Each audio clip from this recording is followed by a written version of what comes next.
যোৰহাট জিলাৰ ৰেড জোনলৈ পৰিণত জিলা প্ৰশাসনৰ জৰুৰী মেল কাইলৈৰ পৰা কঠোৰতকৈও কঠোৰ হ'ব যোৰহাট জিলা প্ৰশাসন। যোৰহাটত সোমবাৰ অৰ্থাৎ কালিলৈৰ পৰা আৰক্ষীৰ সৈতে অহৰহ ঘূৰি থাকিব এখন বাছ আৰু এখন ট্ৰাক। কোভিড প্ৰট'কল নমনা লোক আৰু তেওঁলোকৰ বাহন তথা সামগ্ৰী এই দুখন বাহনেৰে আৰক্ষী থানালৈ অনা হ'ব।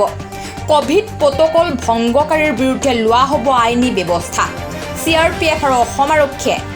সোমবাৰ অৰ্থাৎ কালিলৈ পুৱা 10 বজাত আৰু সন্ধিয়া 4 বজাত কৰিব ফ্লেগ মাৰ্চ। ড্ৰোনৰ দ্বাৰা নিৰীক্ষণ কৰা হ'ব জিলাখনৰ কণ্টেইনমেণ্ট জোন। পাত ভ্ৰমণ আৰু সান্ধ্য ভ্ৰমণ কৰিবলৈ ওলাই অহা লোকৰ বিৰুদ্ধে কঠোৰ হ'ব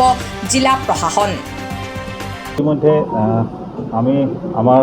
যোৰহাট জিলাৰ যিখিনি আমাৰ চিভিল অফিচাৰ আছে, পুলিচ অফিচাৰ সকলোৰে লগত আজি লগ লাগি মিটিং এখন আমি কৰিছোঁ। আমাৰ আৰক্ষী অধ্যক্ষ ডাঙৰীয়া মোৰ লগত আছে আৰু অল থানাৰ OC, আমাৰ additional SP, DSP, OC, IC যিমানখিনি আছে আৰু আমাৰ চিভিল ফায়াৰৰ পৰা আমাৰ ADC, SDO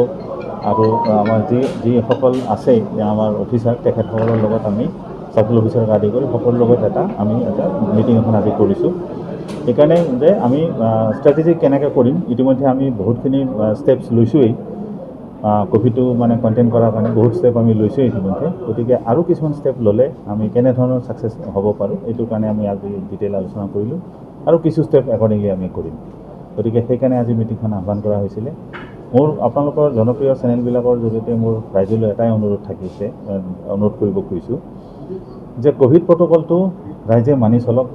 ক'ভিড প্ৰট'কলটো আমি বাৰম্বাৰ কৈ আছোঁ, ক'ভিড প্ৰট'কল মানে SOP যেনেকৈ চৰকাৰে দিছে ঠিক তেনেকৈ SOPখন মানি চলক।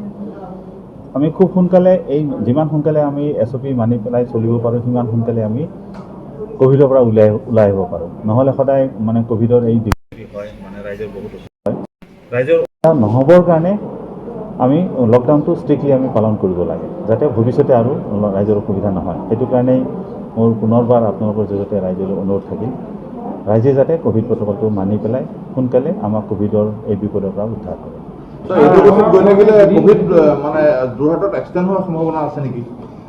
এতিয়ালৈকে মানে অৱস্থাত যোৰহাট জিলাত মানে ৰেড ডিষ্ট্ৰিক্টত নাছিল।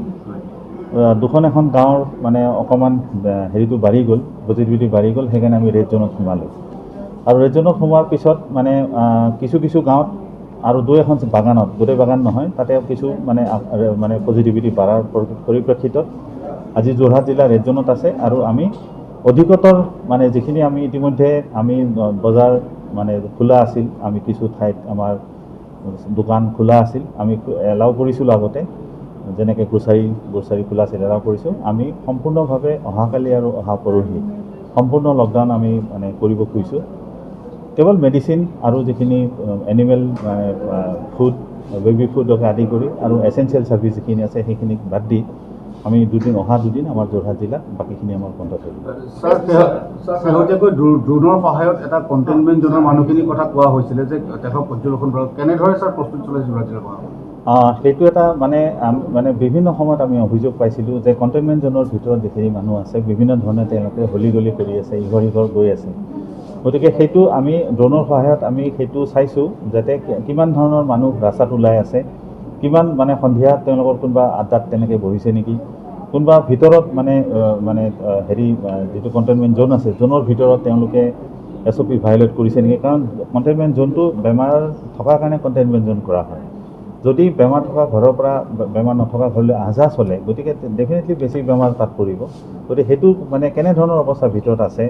সেইটো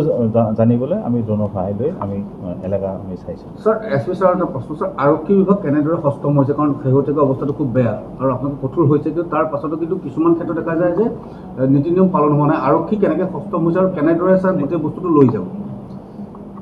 এতিয়া আমাৰ আছে কি আমাৰ যিমানখিনি অফিচাৰবিলাক হ'ব, এতিয়া আমাৰ বৰ্ডাৰ ইছ্যু অলপ টাফ হৈ আছিলে, এতিয়া আমাৰ অফিচাৰবিলাকে ফ্ৰী হৈছে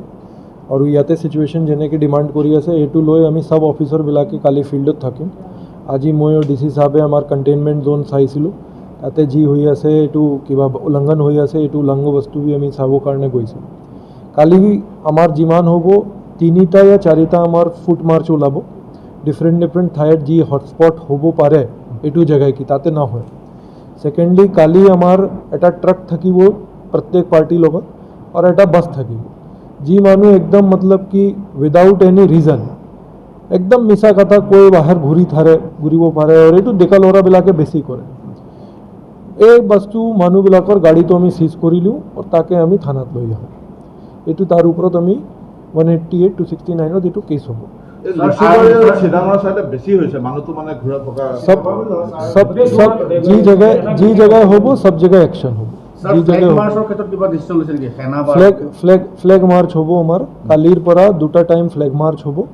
ৰাতিপুৱা হ'ব 10টা বজাত আৰু গধূলি হ'ব আমাৰ 4টা বজাত CRPF থাকিব আমাৰ লগত CRPF থাকিব আৰু ৰাইট কণ্ট্ৰল গ্ৰিলত থাকিব ঠিক আছে মই ডিচি জাগাত সৰু কথা ক'লোঁ ছাৰ শেহতীয়াকৈ এটা দেখে যে কিছুমানে সাহায্য বিলোৱাৰ লগত ওলাই আছে এটা নিয়োগত দেখা আছে 8টা কণ্টেইনমেণ্ট জ'ন আছে তাৰে এটা কণ্টেইনমেণ্ট জ'ন 92 আছে চিন্তামণি কৰ তাত সাহায্য বিলোৱাৰ এখন আশ্ৰয় আপোনাৰ মেমৰিণ্ডামো দিছে কিন্তু এনেকুৱা দিয়া হৈছে নেকি হৈছে আমি আজি তাৰ পৰা আহিছোঁ আৰু চিন্তামণি ঘৰত আমি কথাখিনি তেওঁলোকক ভালকৈ বুজাই কৈছোঁ একেখন গাঁৱৰে বহুত ক্ষেত্ৰত প্ৰায় বহুত কেইজনৰ পজিটিভিটি আহিছিলে গতিকে তেওঁলোকক বুজাই কৈছোঁ যে কোনো ধৰণৰ মানে উৎসৱ পাৰ্বণ গাঁৱত যাতে লুকাই চুৰকৈ হ'লেও যাতে নাপাতে গতিকে তেতিয়া মানে পজিটিভিটি বাঢ়ি যাব আৰু তেওঁ সাহায্যৰ কথা যিখিনি কৈছে সেইখিনি তেওঁলোকক দিয়া হৈছে আজি আমি ভিজিট কৰোঁতে তাতে কৈছিলে আৰু 2-1 মানে দিব পাৰিলে ভাল আমি সেইটো দিয়াই দিম অহাকালি ছাৰ ইভিনিং ৱাকটো যোৱাৰ বহুতে কৰি আছে এইটো এটা ইছ্যু হৈ আছে ইভিনিং ৱাকৰ পৰা মানুহৰ কিবা ব্যৱস্থা ল'ব নেকি ছাৰ ইভিনিং ৱাক হ'লে মৰ্ণিং ৱাক হ'লে এইটো যি হ'ব এইটো চবেই বন্ধ হ'ব এইকাৰণেই আমাৰ এইটো ৰুট মাৰ্চ ওলাই আছে যে ৰুট মাৰ্চ হ'ব এইটোৰ কাৰণে ওলাই আছে ইভিনিং টাইমে দিছোঁ আমি 4টা লৈকে 7টা লৈকে এইটোই টাইমে ওলাই মেক্সিমাম মানুহ সেকেন্ড বস্তু আছে আজি জন আমাৰ মিটিং মাতা হৈছে আমাৰ গোটেই executive magistrate circle officer attach অফিচাৰবিলাক আৰু আমাৰ OCIC বিলাকে আৰু আমাৰ GO বিলাকে কাৰণটো এইটো হ'ল কি নতুন অফিচাৰ সবে জয়েন কৰিছে সব জেগাত এতিয়া লোকে লগে পোৱা নাই এই কাৰণে অলপ আমাৰ সিনাৰ্জি জন কম আছিলে আজি আমাৰ DC সাহেবে এটা পদক্ষেপ লৈ এইটো মিটিং মাতিলে আমি লাগে এইটো সবৰ এটা ইন্ট্ৰোডাকশন লৈ এইটো সবকে মিলাই দিছোঁ আৰু এতিয়া আমাৰ জন জোনাল জন প্লান আছে এইটো আমাৰ ৰেডি আছে আৰু এতিয়া কালিৰ পৰা একদম আজিৰ পৰা ষ্টাৰ্ট হৈছে কালিৰ পৰা আপুনি এইটো গোটেই বস্তু জন আছে এইটো ভালকে পাব স্যাৰ টাস্ক ফোৰ্স কেলে গঠন কৰা হোৱা নাই এতিয়ালৈকে স্পেশালি টাস্ক ফোৰ্স মানে আছে অলৰেডি আছে স্যার এটা কথা দেখা গৈছে যে আপোনালোকে যিখিনি পাছ দিলে খাদ্য বিলোৱাৰ নামত তেওঁলোকে প্ৰথম কোভিড প্ৰতিৰোধ যেতিয়া আৰম্ভ হৈছিলে তেতিয়াই লৈ এতিয়া ৰাস্তা পথত দিনৰ দিনটো ঘূৰি ফুৰা দেখা গৈছে আৰু তেওঁলোকে কোভিডটো আসলতে নিচে বুলি বহুতে অভিযোগ কৰে আপোনালোকে কি কয় ইমান কিয় দিলে কালিৰ পৰা মতলব কি এনেকে পাছ জন একদমে ইউজলেছ টাইপ পাছ হ'ব এইটো আমি একো না মানো মই পুলিচক ডাইৰেক্টলি কৈছোঁ কি এনেকে বহুতখিনি মানুহ আছে বেলেগ ডিষ্ট্ৰিক্টৰ পাছ ইয়াতে দেখাই আছে ইয়া ফিৰ এনেকে কি 6 মাহ 8 মাহ আগৰ পাছ এইটো লৈ ঘূৰি এনেকে একো পাছ আমি না মানো জনে মানুহ ওলাব তাৰ গাড়ী আমি সিজ কৰিম স্যাৰ আৰু এটা কথা যে বহুতে প্ৰেছ লিখি পেলাই ওলাই আহিছে এসেনশিয়াল সাৰ্ভিস লিখি পেলাই ওলাই আহিছে বাতৰি বৰষুণ কৰিছে এই ক্ষেত্ৰত ব্যৱস্থা ল'ব নেকি কাৰণ বহুত মানুহ যেনেকে আমাৰ সন্মুখতে এইটো বিষয় আহিব আমি এইটো ওপৰত বিহিত ব্যৱস্থা ঠিক আছে আমিও কাৰ্ড আমি নিশ্চয় স্যাৰ জাস্ট কথা এটা বললাম না স্যাৰ কিছুদিন আগতে ৰূপজ্যোতি কুৰ্মীয়ে তাতে যিখন মৰিয়নিত আপোনাৰ এখন যোগদান সভা পাতিছিলে তাত মোৰ দেন 300-400 মানুহ হৈছিলে স্যাৰ ইয়াত আমি খবৰলৈ গম পাইছোঁ তেওঁলোকৰ কোনো পাৰ্মিশ্যন নাই লোৱা আৰু তিতাবৰ চিভিল এনচিডেণ্টত খবৰ লৈছোঁ পাৰ্মিশ্যন নাই লোৱা এতিয়া স্যাৰ এটা খুব বেয়া মেছেজ গৈছিলে যে তেওঁলোকে যদি পাতিব পাৰে তেওঁলোকৰ ওপৰত যদি একশ্যন নলয় তেতিয়াহ'লে সৰ্বসাধাৰণৰ ওপৰত ঠিকানা একশ্যন ল'ব পাৰিব মানুহৰ মুখে মুখে সেইটো কথা ফটো একদম পূৰা ভাইৰেল হৈ গৈছিলে আৰু ৰূপজ্যোতি কুৰ্মীক সেই কথাটো যেতিয়া সোধা হয় মানে উল্টা পুল্টা কথা কয় এতিয়া স্যাৰ সেইটো ওপৰত কিবা আপোনালোকে যদি স্যাৰ কিবা এটা একশ্যন লয় তেতিয়া অসমৰ কাৰণে সেইটো এটা একদম দৃষ্টান্তমূলক পদক্ষেপ নিশ্চয় স্যাৰ আমি ভয়েস অফ বিৰোধত আমি বহুত কৈছিলোঁ কি ক'ব স্যার ঠিক আছে যেতিয়া আছে আমি এইটো চাই এইটো একশ্যন ল'ম চাই লওঁ নিউজ ডেস্ক ৰিপৰ্ট UNA